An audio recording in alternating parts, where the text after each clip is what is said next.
Yeah. Well, you mentioned the iconic Arsenal side, and of course, you spent 9 years at Palace, and you was a part of one of the most iconic Palace sides ever. As you look back, John, what does Crystal Palace as a club mean to you? It's home. Palace is family. It's home. So I joined it probably just before my 14th birthday. Went through the whole process of youth team, reserve team, first team. And then, it's been incredible, really, the journey of coming back and coaching the under 13s, coaching the under 16s, and then coaching the first team in 15-16 season.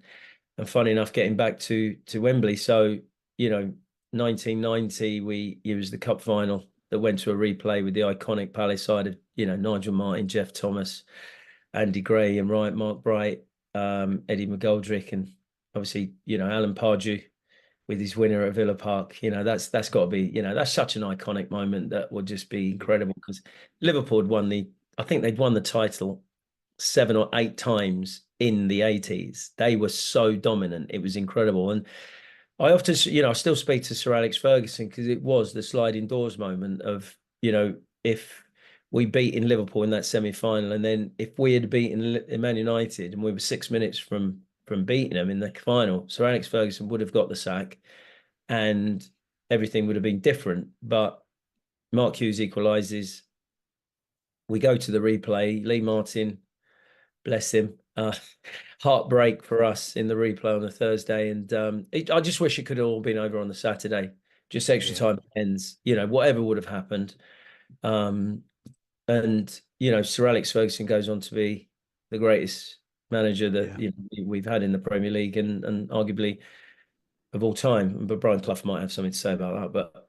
yeah, But and obviously some of the older boys. But yeah, do you know what? I mean, the Palace has just been so special. We won the, we finished third in the top flight um, in '91 and won the Zenith Data Systems at Wembley when we beat Everton 4-1.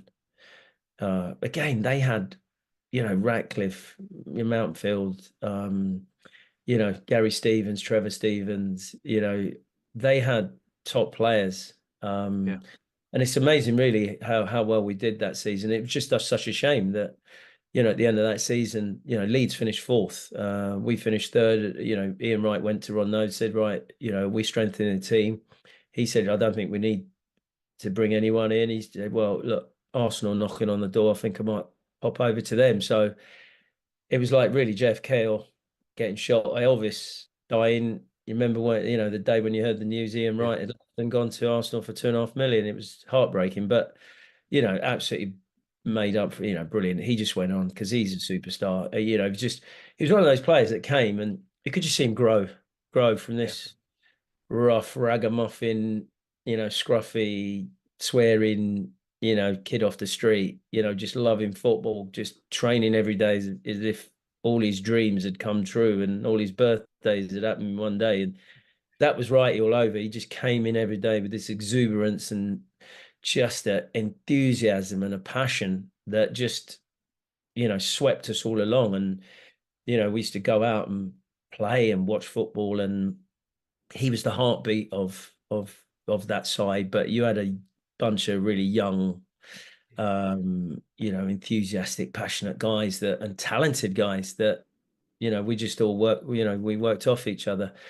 And that was where it was. And then obviously we had the next side, obviously Brighty leaving was the catalyst. Brighty left, and obviously people like Jeff Thomas and Andy Gray moved on. And then there was the new side. Alan Smith created a new side under Gareth Southgate. So Chris Armstrong, Chris Coleman, Richard Shaw, Dean Gordon, Ricky Newman, David White. And we won the championship and came up into the Premier League. And that's how I got to the semi-final of the FA Cup and the League Cup in the same season, yeah, which is incredible. And then we got relegated on 47 points when we were the yeah, fourth team. They reduced the Premier League, or yeah, that was the year before they reduced to start the Premier League. Can you imagine? I mean, 47 points now would finish top yeah, half of the table. yeah, Unbelievable. yeah, So that was heartbreaking. I mean, that was, and I got to a point where really I just thought I needed a new challenge. So, that was, yeah. So I moved on to Coventry, yeah, but Palace, yes, at 14 to 26. So yeah, Palace is home, Palace is family. I still do all the home games as a matchday ambassador. I'd love to be more involved and do more, as we go forward and see the club grow and take it forward. It's just that next step. Unfortunately, it looks like we'll lose as a Lise, maybe Gay, but we rebuild and we go again. Build the stadium, the infrastructure needs upgrading. So it'd be lovely to, over the next sort of couple of decades, see Palace really cement in the status in the Premier League and move forward as a club.